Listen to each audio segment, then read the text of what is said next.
Muchos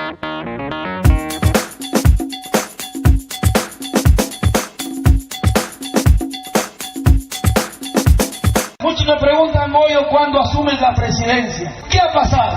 Han hecho una resolución dándome la libertad, pero en un artículo han puesto en esa resolución del Poder Judicial que me prohíben acercarme al gobierno regional. Entonces, ¿cómo es eso? Si yo me voy al gobierno regional, estoy prohibido porque dicen que voy a desaparecer pruebas, cuando no hay nada de pruebas que se puedan desaparecer, porque ahora todo está digitalizado, todo está en los discos duros de las computadoras. Ahora nada se puede desaparecer.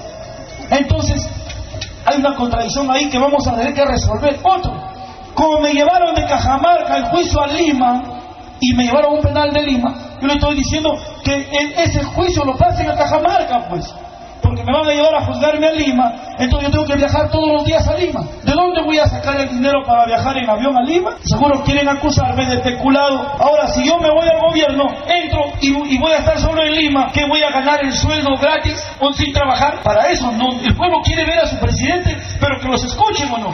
Quieren ir y encontrarlo. Quieren invitarlo para que ustedes ahí le reclamen, le griten, le digan lo que tienen todos sus derechos. Pero si ahora me amarran, me atan y me dicen, eres presidente, pero tienes que estar acá en Lima, ¿con qué objetivo lo hacen? De desprestigiarme.